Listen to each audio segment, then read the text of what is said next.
जयपुर में 8 अक्टूबर को होगा क्षत्रिय करणी सेना का महापड़ाव। राष्ट्रीय अध्यक्ष ने आज चेटक स्थित प्रेस क्लब में दी जानकारी। क्षत्रिय करणी सेना के राष्ट्रीय अध्यक्ष डॉक्टर राज शेखावत ने गुरुवार को चेटक चौराहे स्थित लेक सिटी प्रेस क्लब में प्रेस वार्ता कर पत्रकारों को संबोधित करते हुए बताया कि राजस्थान के जयपुर में 8 अक्टूबर को होने वाले इस महापड़ाव में प्रदेश और देश भर के लाखों क्षत्रिय आएंगे, जो अपनी कई मांगों को लेकर जंगी प्रदर्शन करेंगे। साथ ही देश भर से कई संत महात्मा भी इस महापड़ाव का हिस्सा बनेंगे। डॉक्टर शेखावत ने कहा कि सत्ता में ज्यादा से ज्यादा क्षत्रियों की भागीदारी, क्षत्रिय कल्याण बोर्ड, स्वर्ण आयोग और सनातन बोर्ड का गठन, क्षत्रिय छात्रों के लिए जिलों में होटल्स का निर्माण, महापुरुषों और वीरांगनाओं का इतिहास संरक्षित करना, जनसंख्या नियंत्रण कानून लागू करना, गो हत्या रोकने हेतु कड़े कानून, लव जिहाद और धर्म परिवर्तन जिहाद रोकने हेतु कड़े कानून बनाने को लेकर सरकार से दो टूक बात होगी।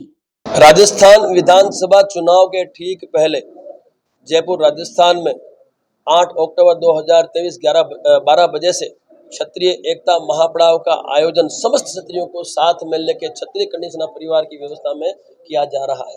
15 सूत्री मांगों को लेकर हम मैदान में उतरे हैं। इन मांगों पे सहमति दर्ज करवा के ही मैदान छोड़ेंगे। हमने 3 बजे तक का अल्टीमेटम इन राष्ट्रीय राजनीतिक पार्टी और सरकार को दिया है।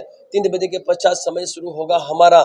यदि जरूरत पड़ी तो वहां से हम कूच करेंगे सचिवालय की और हमारी मांगों को मनवा कर ही मैदान छोड़ेंगे। और जो मांगे हैं वो मैं संक्षिप्त में आपको बताना चाहूंगा। सत्ता में भागीदारी क्षत्रिय राजपूतों के लिए हमने 75 सीट की मांग की इन 200 में से, और जहां हमारी भरपूर संख्या वहीं हमने मांग की है। यदि नहीं हमारी मांग पूरी होती है तो हम लोग निर्दलीय उम्मीदवार भी खड़ा करने की ताकत रखते हैं। और इसी तरह से उपेक्षा हुई तो भविष्य में क्षत्रिय करणी सेना परिवार के एक ऐसी पार्टी गठन करेगा जिस प्लेटफॉर्म से हमारा क्षत्रिय भविष्य में चुनाव लड़ेगा। उसके अलावा क्षत्रिय कल्याण बोर्ड और स्वर्ण आयोग की मांग की हमने, क्षत्रिय छात्रों के लिए हॉस्टल की हमने मांग की, महापुरुष और वीरांगनाओं के इतिहास को संरक्षित करने की मांग की, सनातन बोर्ड के गठन की हमने मांग की, हमने जनसंख्या नियंत्रण की मांग की, हमने प्रदेश में गौ रक्षा करे कानून की मांग की है, हमने लव जिहाद, लैंड जिहाद और धर्म परिवर्तन के लिए भी हमने मांग की है, हिंदुस्तान को हिंदू अपनी सनातन राष्ट्र घोषित करने की हमने मांग की है, समान नागरिक संहिता की हमने मांग की, मठ मंदिरों की पे अंकुश सरकार का उसको खत्म करने की हमने मांग की, सभी भूतपूर्व सैनिकों और अर्धसैनिक बलों और शहीदों के परिवारों को आर्थिक सहायता और सरकारी नौकरी की हमने मांग की। एट्रोसिटी का विरोध नहीं किया है, लेकिन एट्रोसिटी का दुरुपयोग रोकने के लिए कड़े कानून की हमने मांग की। और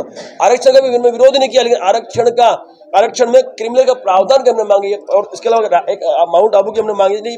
ये 15 सूत्री मांगों को लेकर मैदान में उतरे। इन मांगों पर सहमति दर्ज करवा के मैदान छोड़ेंगे।